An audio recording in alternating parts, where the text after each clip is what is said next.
Chandrasekhar. So thank you so much for talking. No, thank you for having me. So we're looking at a very crucial elections in Kerala. For both the left and the Congress, they say it's a do-or-die situation. Though they don't say it explicitly, it is a do-or-die situation. BJP has grown as an unavoidable third front in Kerala. What is it that the party is focusing when it comes to 2026 assembly elections? No, it is certainly a do-or-die election for the Congress and the CPM because I think it is becoming increasingly clear to every Malayali that whilst India has moved forward in the last 11 years under Prime Minister Narendra Modi ji, and there are visible signs of economic development, jobs, prosperity, Kerala is falling behind. And we are competing as NDA, as you know, in the Lok Sabha elections. We have near 20% vote share, and we believe in these elections, these 26 elections, and we say it very openly. We consider this as a very important inflection point for the future of Kerala. This is an opportunity for the people to change the direction of our state from this bipolar, controversy-ridden politics of the Congress and the CPM to a much more development-oriented politics and vision of the NDA. So that is what we are putting forward. That is what we started putting forward way back in July 2025 when we started preparing for the local body elections. And the results, as you know, in the local body elections have been extremely encouraging for us, the widespread support that we've got, the increase in vote share. And most importantly, the fact that people are willing now to see the NDA as a viable governing alternative. So that is what we are looking forward to. And as far as what is important, I think the future of Kerala, the future of the economy of Kerala is at stake here. The future of the children and the people of Kerala are at stake here in these elections. Nothing more, nothing less. So we saw the top leaders like Vinod Thapde here. You had a meeting with Nitin Nabin earlier. Yeah. So we're seeing that the BJP is focusing very much on ground. We've seen that during the corporation elections in Thiruvananthapuram also. So do you really have a certain targets of seats that you're targeting for the assembly elections this time? No, look, we never compete, and you've asked me this question before, and we never compete or prepare or fight elections based on a preset target. And the logic is very simple. It is not like we are doing traditional politics like Congress and the CPM where they calculate their chances of victory based on vote banks. Our messaging is not targeting any vote bank. Our message is a development message, a message is about a future, a better future, prosperity message that cuts through and appeals to every Malayali. So if you ask me what are the potential assembly seats that our message will resonate in, our vision will resonate in, I will say all 140. Yes, arguably you will counter me by saying, no, there are some seats in Malappuram that will never vote for the BJP because of a certain community. And I am saying with some degree of confidence, because we have done an outreach program and an outreach effort even with the Muslim community to dispel their mistrust, that I see no difference in the expectations of a parent, of a Muslim parent or a Christian parent or a Hindu parent, or a Trivandrum parent or a Malappuram parent or a Manjeshwaram parent, about the worries that they have about the future of their children, about the concerns of health and education in our state, the lack of jobs and the high cost of living. This cuts through everybody. So it is for that reason that I cannot be predicting seats. For us, the entire state is a state that we want to spread our Vikasana message. I said this many months ago, if you remember. Our Vikasana Sandesham, we want to take to every voter, all of the 2.5 crore voters. We want to take this message because we believe it is relevant to each and every voter. So since you specifically mentioned Malappuram, we traveled to Malappuram and Kozhikode, some belts, where we see that the contest is largely between the IUML and there are certain pockets where the CPM has some strongholds. So how do you approach elections in those constituencies when you look for an electoral success? No, look, the Indian Union Muslim League has had a free ride for many, many decades in our country, in our state, especially in our state. The Indian Union Muslim League used to, at one point, represent a much more moderate, a much more liberal aspect of that community. But I would argue today, and it's just my personal opinion and perception, that there are many parts of the Indian Muslim League that are beginning to sound and act very, very unsecular. The party is called the Indian Union Muslim League, and fair enough, they are unabashedly a party that only stands for the interests of Muslim community. That is their right, and I can't question their right to do so. But increasingly, they are pandering to elements that are not good for our state. Their open alliance with the Jamaat is absolutely not based on any convergence of the Muslim League's historic liberal values, democratic values, and the Jamaat's completely anti-secular, anti-democratic values. There is no common meeting ground. So it seems to me that these alliances are opportunistic, political, and for the specific purposes of thwarting the BJP and the NDA. So those issues worry me about the Indian Union Muslim League. I have no particular reason to take them on.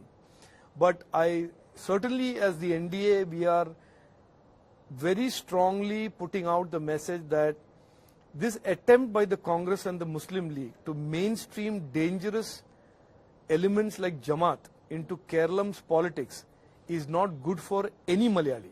Not good for a Muslim Malayali, not good for a Christian Malayali, not good for a Hindu Malayali. And so therefore that message we are strongly arguing today, putting forth in front of people, that whatever be our politics, whatever be our differences of opinion, we must all agree that our politics and our state must not provide safe haven to radical organizations like the Jamaat and the SDPI. So you mentioned about Jamaat Islami. When we ask Congress and the IUML this question, what they're saying is that in a democracy, anybody has the right to extend support to any party. We can't deny. So nobody is arguing about that. But if you take your support from those who are unabashedly anti-democracy, if you take your support and win elections in Nilambur on the basis of Jamaat-e-Islami's open support, and Jamaat-e-Islami in turn is an organization that we are seeing in Bangladesh and we are seeing elsewhere, has a very, very radical view of what they consider political Islam. Nothing stops the Muslim League from taking Jamaat support, but nothing stops me and the BJP and NDA from exposing that this is hypocrisy. You can't have the Congress party talk about the constitution, waiving the constitution, and at the other side having them disrupt the AI Summit, which is a legitimate organization or a legitimate confluence of thought leaders, and at the same time waive the constitution and say I will be in a political alliance with Jamaat who says we don't agree with the Indian constitution and Indian secularism. So they are free to be hypocritic. That is the right. Like I say, in the Constitution of India, everybody has the right, fundamental right to be an idiot. Nothing can prevent them from being idiots. But it is certainly our right too to call out hypocrisy, to call out the double standards that the Congress and the Indian Muslim League are bringing into Kerala politics and Kerala politics and Indian politics. Sir, in Kerala, we have seen for elections, mostly we talk about development, what has this government done and all that. But recently we have seen Jamaat Islami taking a very considerable space for elections and in Kerala's politics. So do you think that it's deviating the attention? No, it is because it is very clear. Shivi, let's be very clear. Ask yourself a question as a Malayali. The Congress party and the Muslim League coalition has governed Kerala for 30 years. The CPM has governed Kerala, has been given, people of Kerala have trusted them, Kerala have trusted them, given them repeated mandates. They have governed for multiple years, almost 40 years. The last 10 years has been governed by the CPM. Before that, it was the Congress party. 10 years in the center, the Congress-CPM alliance governed as UPA. Now, what have the people got? This state today has the highest unemployment in the country. This state today has the highest inflation in in the country. This state today, every child who's a talented child or wants to be a talented child or a talented youth is going outside the state to study or going outside the state to find employment. We are exporting the most precious asset in our state, which is our youth. And if you still say, no, I am going to seek another mandate, they have nothing to speak in terms of their achievements or what they've done for the people. So then what do? Their plan B, which is become the plan A for both the Congress and the CPM, is to basically distract people with manufactured controversies. You see precisely what the CPM government is doing today. 10 years they have governed. Are they saying even one thing about what they have achieved in employment or in inflation? No. But what will they talk about? Kerala story too. What will they talk about? Central government not giving them funding. So every attempt is to somehow avoid a debate and discussion about the last 10 years or the last 15 years or the last 20 years of governance. Avoid that discussion completely. Move it to Gaza, move it to Israel, move it to every other issue that does not materially affect the Malayali. Now, what business does Priyanka Gandhi Vadra, as the MP of Wayanad, have to do with Gaza? Gaza is a place that is in the Middle East. What locus does Priyanka, why is she not talking about the problems of the people of Wayanad?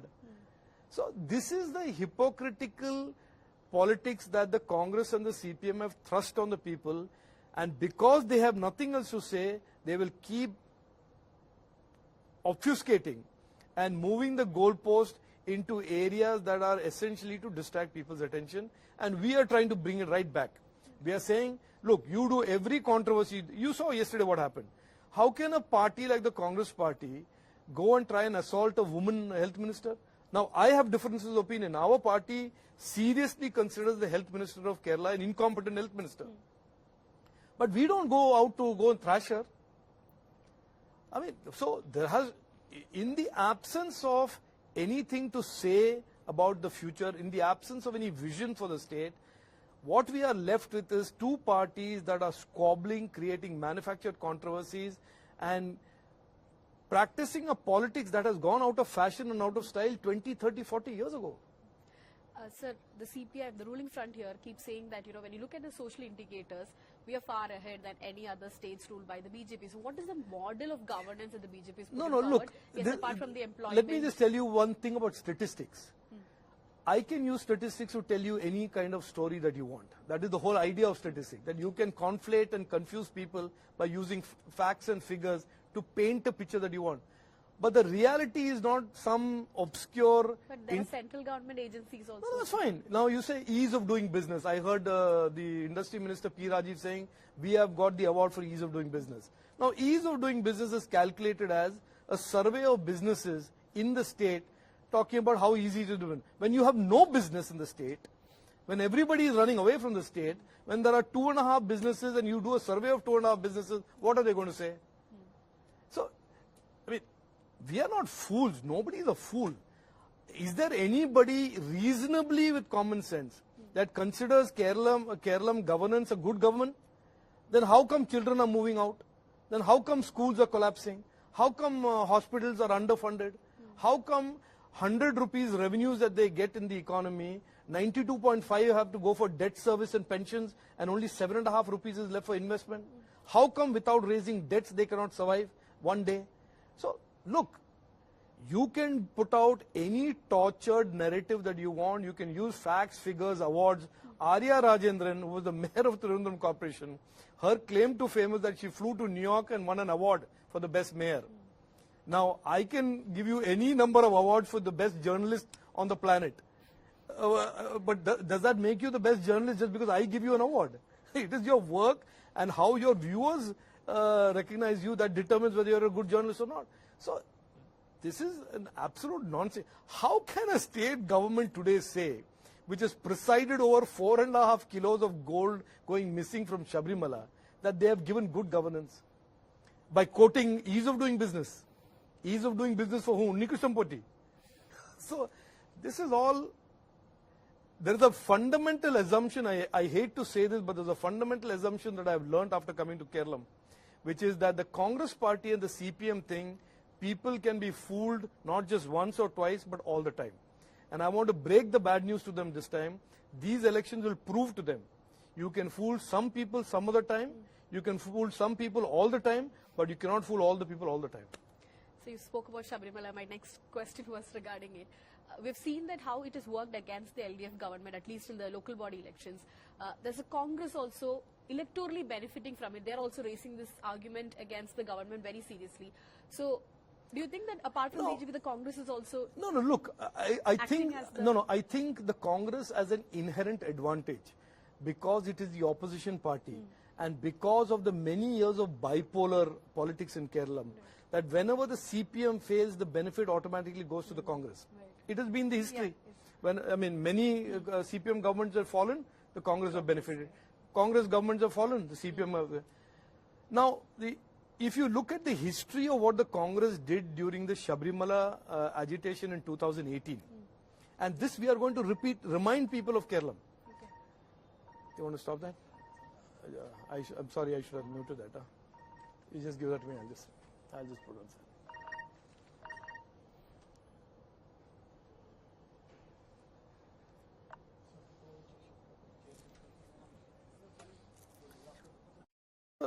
It's the nature of the bipolar politics and the history of bipolar politics in Kerala that whenever the CPM falls or the CPM runs into heavy weather, the Congress benefits.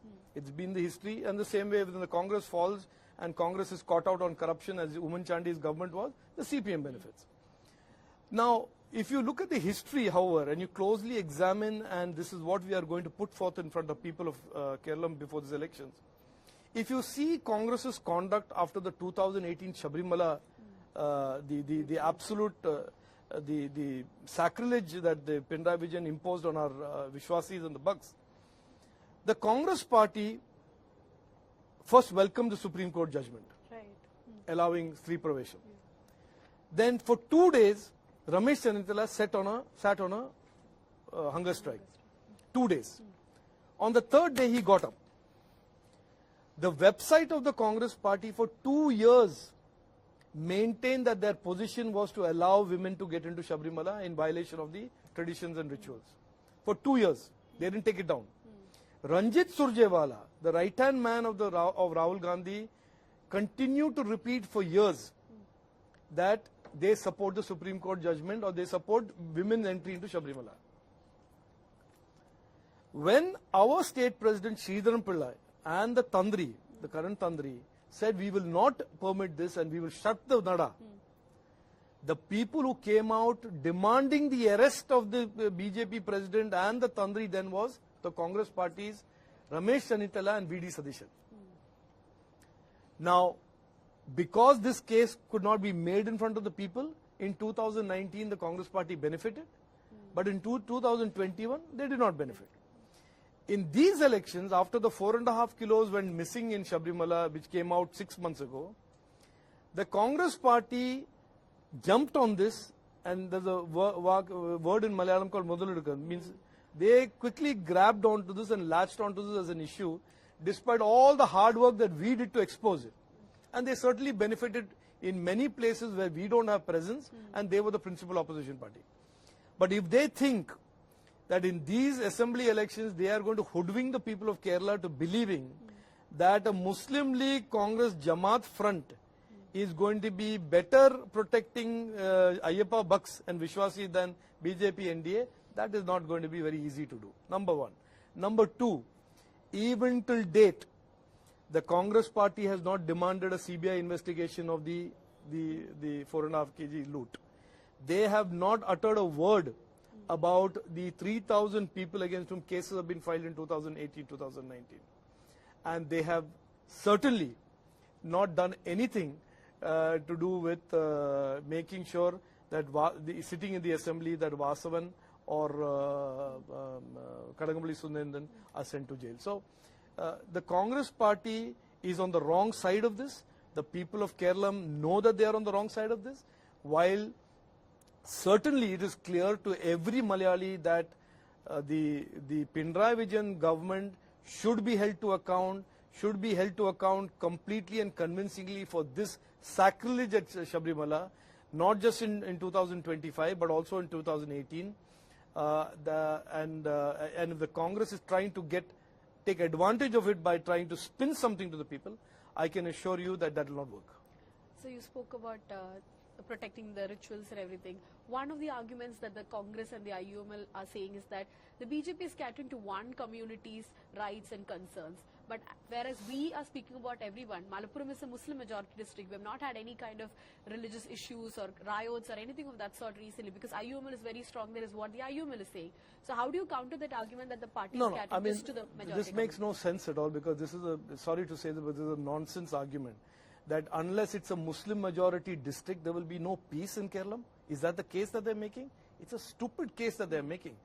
I mean, really, if they are brave enough to make that case, they should do that in our face. And I'm happy to have a debate with whichever Muslim League leader has said this. Look, the case is like this. We are the only party today that is truly secular, truly believes in the constitution, and truly will defend the right of every Malayali, Hindu, Muslim, Christian, for every one of their fundamental rights. We will stand up when Jamaat and SDPI go out in front of St. Rita's College and say hijab should be introduced. We will stand up and protect that school. We will stand up and defend the rights of Ayyappa Bhaks. We will defend the rights of those who go to church, those who go to mosques and don't want to be coerced into radical conduct and behavior by a certain class of radical Islamists or radical whoever. So, Muslim League should not even go down this road. A party that is openly in concert with Jamaat-e-Islami should not open their mouth and give advice to anybody. If they have to advise anybody, they should advise themselves. They should take a mirror. I'm happy to send them a kannadi. They should take a deep look at it and first say, we will not have a truck with Jamaat. Then I'm happy to have a debate with them. But to have a debate with us about secularism and the constitution, the first precondition is get out of your alliance with Jamaat. Only then will we allow you to speak about the constitution in our state. Only then will we allow you to speak about secularism. Secularism in this state will not be decided by Jamaat and Indian Union Muslim League. It will be decided by every Malayali. It will be decided by Hindu Malayalis, Christian Malayalis, and Muslim Malayalis. And I certainly will not allow a party that is openly representing only one community, the Indian Union Muslim League, that has filed a petition in the Supreme Court against Waqf, saying that we represent only the Muslims, to talk about secularism. They should not. It will be a mockery. They will be making fools of themselves. And we certainly will not stand silently by when they try and pull this con job on the people of Kerala. Sir, about Kerala story, you have said that you won't watch the movie, you're not interested. But, you know, largely we see a lot of your party colleagues and party members endorsing the film. And a large part of Kerala is against the film. So let me just say this, and I'll say this very clearly and very absolutely unambiguously. Everybody in this country has a right to make a movie, to sing a song, to write a poetry, to write a book, to express creatively what he or she wants. Under Article 19, that right is an unfettered, unambiguous, fundamental right. So while I may not like a movie, while I may criticize the movie, while I may not go watch the movie, I will strenuously defend the right of that person to make the movie. I didn't watch Emburan. It's my right not to watch Emburan. Right. But there are many people in my party who have watched Emburan. I didn't say anything about Emburan. Many people in my party and outside criticized Emburan. I will not watch Kerala Story. I don't, because I prefer watching some other kinds of movies. I watched Durandar 3 times. That's my choice. But I will defend the right of that director to make the movie. And if there is anything illegal that the director has done, there are courts of law. But for a chief minister or some random Muslim League guy to come and say, to try and intimidate the director, that's not going to work. It will not happen on our watch. It is his right to make a movie. It is your right to not watch it. But if you have a right not to watch it, I have a right to watch it if I want to watch it. Or somebody has a right to watch it. This is the reality of how the constitution, how the rule of law works. Just because you have 100 trolls online and you want to gaslight somebody and you're the CPM, or you have 100 trolls in Kozhikode under the Muslim League, that is not going to change the way the constitution operates in Kerala. And certainly we are not going to allow it to work that way. So Kerala Story, somebody watches it, somebody can criticize it, somebody can have a very strong view that the movie is crap, somebody can have a very strong movie that the movie represents reality. These are absolutely permitted in our society as per our constitution. But the makers brought some women as victims. None of them were from Kerala. So you can have a view on it. I'm saying you can criticize. If you're a film critic, you can view that the movie is not representative of a reality. You can have a view. But that's where it stops. Okay. You can have a view and you should shut up after the view. That doesn't prevent him from making the movie or exhibiting the movie. If you want to stop a movie from being exhibited, you have to find something illegal in the movie. Not because you don't like it, or your assessment of what is real or false is not aligned to that movie's prediction of what is real and false. Many people have told me Durandar is not a representation of reality. Many people have told me it doesn't represent IC 813 accurately.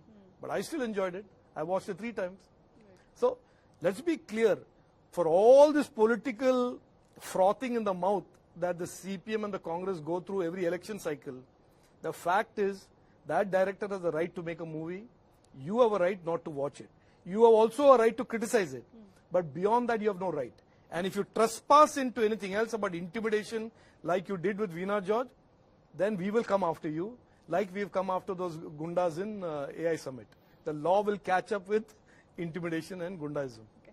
So you earlier mentioned about the bipolar politics. So, we've seen in Bengal how BJP first was not in the picture, then became the principal opposition. Yep. Is that the route that BJP is looking No, at? I don't know. I don't necessarily believe that's the route. In Tripura, we were never opposition. We went from zero to governance. In Orissa, Congress was the principal opposition, and the BJP and NDA went straight into governance. When there is dissatisfaction of this type in Kerala, and when there is this kind of appeasement politics and vote bank politics that are being practiced, where despite the constitution banning religious reservation, the Muslims still get reservation. Okay, there is real, real need for change, and we are the ones who are bravely. We have been accused of everything. When I criticize the Hamas, the chief minister of the state calls me communal.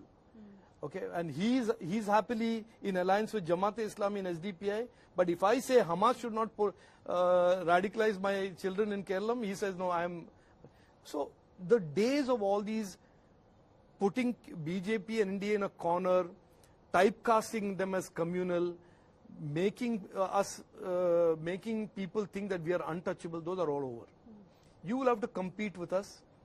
Like I say in Malayalam, this is the Vigasana Malsaram. If you have a better vision for the state, may you win. If you work harder for our people, may you win. But we are determined to work hard for Kerala, for all Malayalis. We have a clear vision of Viksit Kerala. If you do better than us, you will succeed. But I am very confident that on areas of hard work, commitment, service to the people, and a vision for Kerala, neither the Congress comes close, certainly the CPM doesn't come close. Pinarayi Vijayan for the last assembly elections made a statement that BJP has one account, we'll close it. They closed the account in 2021. So this time also they're out there to ensure that the BJP doesn't open its account. Yeah, but we closed his account in Trivandrum Corporation. We closed his accounts in many wards. Many CPM leaders are joining us. So don't worry about, he doesn't have to worry about anybody's account being closing. He should worry about the Exalogic accounts. He should worry about the Sabrimala 4.5 kilo account. He should worry about many accounts that are going to catch up with him. All this stuff about baiting people, poisoning people's minds against the BJP because you cannot compete with us on governance, those days are over.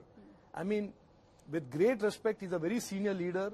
At one time I had respect for him. He represents a completely dinosaur age in Kerala politics.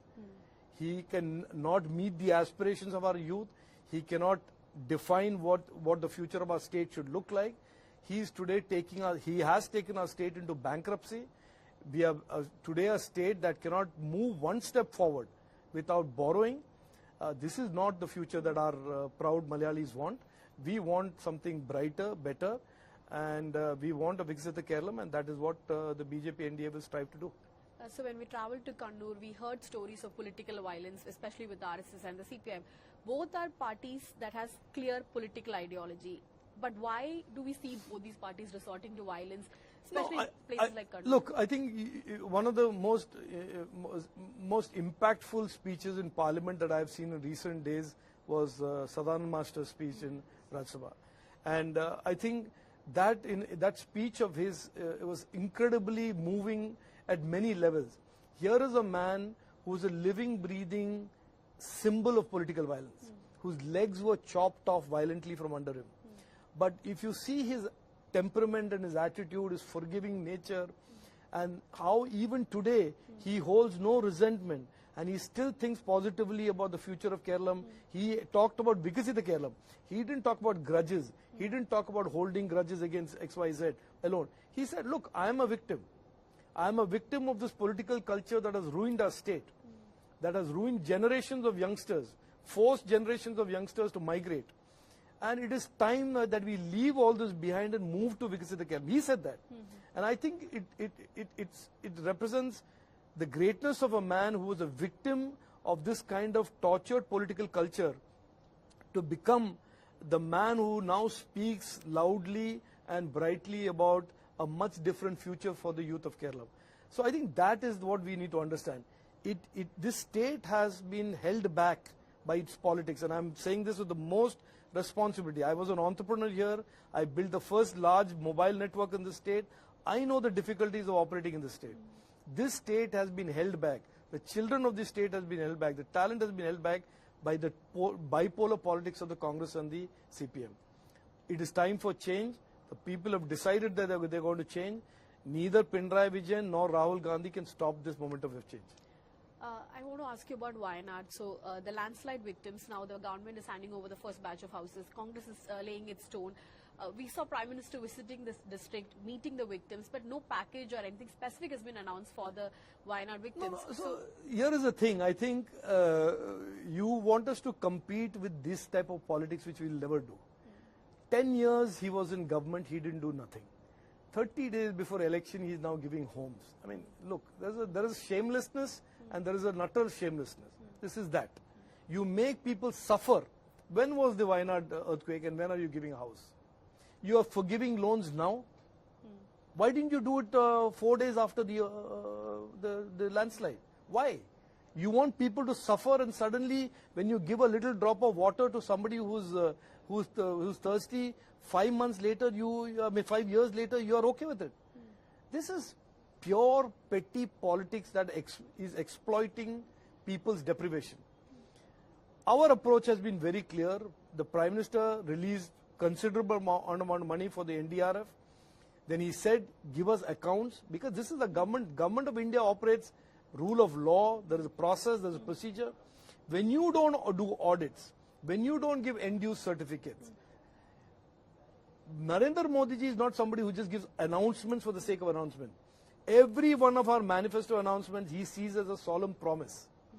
So when the state government is a state government that is increasingly fiscally irresponsible, every rupee that you send from Delhi to the state government, nobody knows where it's going. You look at the Tirunelveli Corporation, money is meant for SC, STs have been diverted, nobody knows where it has gone. So you can't have it where NDRF is sending money to the state disaster relief fund, and the state disaster relief fund shows in his account hundreds of crores, but for the relief there is no money. So you can't, look, anybody who's bankrupt cannot be trusted with your family savings. I mean, if you have a family relative who is suddenly in financial trouble, will you suddenly give him money without questions asked? That is the situation here. And this thing about doing things now raises more questions than it answers. Why didn't you do it before? Is it that people were not suffering all this time? So, look, people know all this. These gimmicks are not going to give the CPM or Congress votes. It is real trust, real governance, real development that the BJP NDA represents. So BJP won a seat for the Lok Sabha elections, Tirunelveli Corporation. So naturally, when the budget was being announced, it was a time for the BJP to show what like a double-engine government works. The Government of India budget. Yes, the central budget. But we didn't get anything major that we expected, like an I think you are falling into this trap of blandly believing we didn't get anything because somebody repeated it 3 times. And it only, I'm sorry, with great respect, it only exposes that you haven't studied it. So just because John Britta says it 3 times or Shashi Tharoor says it 3 times doesn't make it the truth. That is what they want you to believe. No budget ever talked about Vande Bharat trains that have been announced here. No budget ever talked about the hundreds of thousands of kilometers of roads that have been built here, but still got built. No budget talked about the Amrit Bharat stations that are being modernized, but they are being built. Budgets are not about announcements to fool people.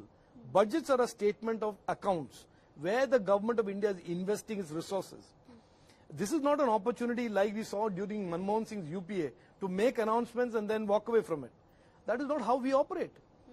How many years have we been in government? 11 years. How much of work has been done in Kerala in the last 11 years? Hundreds and thousands of things have been done. Were they in the budget? No. How come nobody is talking about that? Next point. If you go through the budget and you make an attempt to go through the budget, I'm not targeting you for this, but I'm just saying anybody reasonable, as we all have. There is, for example, untied grants have gone from 25,000 crores per year that comes from the government of India to 37,000 crores. For a state that is sinking under debt, to get 14,000 crores more of untied grants is small. I mean, so my own view is, look, come election time, there will be all of this from a group of people who hold the constitution and violate it every day, who talk about fascism and tie up a Jamaat every day, who talk about development but exploit the poor every day. So this is their politics. It is my job and our party's job and the NDA's job to show how hollow these claims are, how full of lies their politics is, and how their entire politics is about misleading people. But so for a common man, when a normal Keralite is watching, so AIMS has been a long-standing demand, and we saw the BJP's minister like Suresh Gopi bringing up the topic of AIMS, saying that AIMS will come. So when you finally don't get that result... It's a good question that you ask, and I want to answer this in two parts. Number one, when the government of India is ready to provide additional medical infrastructure, for example in Kollam, a 600 crore investment where the ESI hospital has been modernized and converted into a teaching college, why does the CPM government oppose it? So they don't want a hospital in Kollam. In 2017, the AIMS project was mooted for Kerala as well as Madurai. The Tamil Nadu government is not BJP government. That has come up, that has developed, full-fledged AIMS, land was acquired, patients are going in and out, and it's serving hundreds and lakhs of people. How come this state government has neither completed the acquisition of the land in Kozhikode where it was originally proposed, nor has the chief minister on any one of his numerous trips to Delhi where he has met everybody? Why has he not raised this issue? So, to cover up your incompetence, to cover up your inability to acquire land because you don't have the finances, you will spin this as some sort of a failing of the central government. Why would, just think common sense, why would a government of India and a BJP who has interests in growing in Kerala, earning the trust and votes of people of Kerala, not do an AIMS? You tell me. Does it make any sense? I am here to do what? To essentially win the trust of Malayalis, to come to government, to steer Kerala into Viksit Kerala. Now, if I had a state government with the land, willing to implement, willing to contribute this share of the funds, why would I not do it? So this narrative of trying to pitch Kerala against the government of India by the CPM and the Congress, no, but we are Kerala and they are not Kerala, is an utter nonsensical proposition. It may have worked for some time, but certainly today we are doing more for Kerala. As you can see from my Facebook timeline, the amount of work that we have done in the last 8 months for Kerala. The help desk that we have in every district, we have now crossed 62,000 Malayalis helped, small and big issues. That the whole 10 years the state government has not done. So, if the objective of the CPM and the Congress is to somehow paint BJP as anti-Kerala, I want to break the bad news to them, it's not working. Sir, you're specifically always saying Kerala. Like even before it was officially changed, I've always noticed that you said Kerala. But there's an argument coming in that this is an electoral zeal and, what difference does it make? Well, what can I say? If your argument is the best argument is it's an electoral zeal, 70 years the CPM and the Congress governed Kerala. They were in center also. You had an opportunity to do it if you believed in it. You didn't do it. If I get the opportunity, God gives me the opportunity to serve my state and gives me an opportunity to pilot the name change to Kerala, should I not grab it? I consider myself proud and fortunate that my predecessors were bevakoos from the Congress and the CPM. They didn't consider it important enough. I thank them. I have got a great, at least in the history of my small political career, I can at least tell my children and my grandchildren that our state is called Kerala and your grandfather had a small role in it. I can say that. Thank you. I thank the CPM and Congress for giving me this opportunity because they were incompetent and they were uncaring. Sir, also when we spoke to both Congress and the CPM, one of the allegations that they're raising against each other is that they're in an alliance with the BJP. They have an understanding with the BJP. Do you really look at this. Just analyze it. Just analyze how foolish this is. Who was in alliance in 27 states and 8 union territories in India? CPM and the Congress. Whose ideologies are aligned? Left of center, socialist, nonsensical, wealth distribution. Who are the two parties in formal alliance with Jamaat-e-Islami and SDPA all the time? Who? It's the CPM and the Congress. Where do we come into the picture? What is the remotest similarity between us and the Congress party or us and the CPM? We are chalk and cheese. We have 390 Karyakartas who have died at the hands of the CPM. How can we even think of being in alliance with them? We have stood steadfast against the corruption and the dynastyism and the cronyism of the Congress. How can we even have any common ground with them? If anything today, the people of Kerala have got one alternate option, which is the BJP NDA, and the other hand, they have essentially two parties which are part of one front. And I am telling you, Shibi, if you just analyze the local body election and my Lok Sabha election, why did I lose by only 8,000 votes? I should have won that election. I worked hard for that election and I was a much better candidate, I say so with no modesty, because the CPM transferred votes to the Congress candidate. In this local body election, in Kodungalur municipality, we got 41% vote share, but we still lost because the entire vote of the Congress got transferred by the Congress to the left. So, like I said, you can fool some people some of the time, but you can't fool all the people all the time. People of Kerala know that the CPM and the Congress have this Hindi word of Mili Bhagat. They are in an alliance, ideological, partnership. They called it UPA at one point. That became a bad brand. They now call it Indi. Now Indi is becoming a bad brand. I predict to you in a year's time they'll change it and call it Chindi Vindi, something else they'll call it. And they will have one more new person being the head of it. So they are the parties in alliance. We are the party determined to throw them out. So my last two set of questions. You made an announcement last year on us whether you will contest, and you said that you'll contest from Nemam, like very openly saying. Yeah. So, so Nemam is the constituency that you're going to contest, is what we're understanding. Yeah. It's the first seat that the BJP won, so I'm looking for that safe seat. No, it's not safe seat. Nemam is the constituency in my Lok Sabha election that gave me the maximum votes. Though, I mean, a constituency with people who didn't know me. They met me, they welcomed me, they knew me for 35 days and they gave me such a record welcome. I owe to them. Why did I not leave Trivandrum and Tirunelveli after my election loss? Because I said, I took an oath that day that I am not going anywhere. 35 days of work and you embraced me so deeply. You gave me such an amazing political experience that I lost by a whisker. I said, I am not going anywhere. I may not be an MP, I may not be anything, but I'm not going anywhere. The next day I bought my flat and I moved in here. And the next day I started serving the people. So for me, Nemam is not about being the safest seat or not the safest seat. It is a seat that has given me the most love and I owe it to the people of Nemam to serve them. We saw a picture of you meeting V. Shivankuti, the current Nemam MLA Education Minister. That's something we see in Kerala where, politicians share a very warm... Yeah, no. On our part, we do it. I mean, I don't think this is true for the Congress. They are the ones who go and try and beat up people in stations and so on and so forth. I don't think of political as personal adversarial contest. I don't see anything as personal. We are ideological opponents. We have different visions of where the state should go. We have a different track record in terms of performance and governance. Shivankuti ji is a very, very senior leader. Even during the Lok Sabha election, I met him, and we were at a common program, and I have absolutely nothing personal against him or anybody.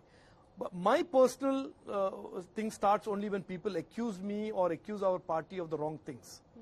And if you say lies, for example, I have an outstanding defamation case against Shashi Tharoor because he, during the Lok Sabha election, alluded that I was paying money to some communities for votes.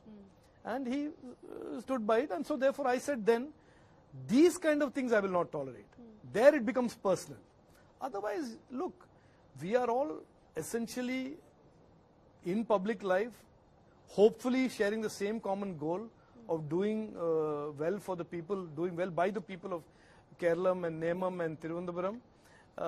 And hopefully we will do a better job and earn the people's trust more than anybody else. Sir, last question. I've always had this doubt, like, who's BJP's first enemy in Kerala, Congress or the CPI? I was trying to figure out from your answers, but I'm still First of all, I don't consider them enemies. I consider Political them, rival. yeah, I consider both of them major liabilities for the future of Kerala. And I consider them, their policies, their politics, very, very dangerous for a normal Sadharana Malayali. Okay, they do not address any aspiration. They certainly will not take the state down the right direction.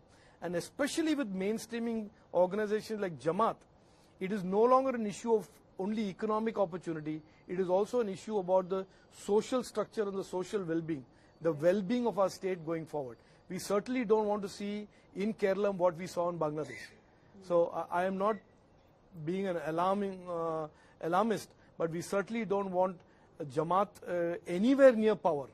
We don't want SDPI anywhere near the levers of power, and we will work very hard to prevent that. Okay. Thank you, sir. Thank you so much.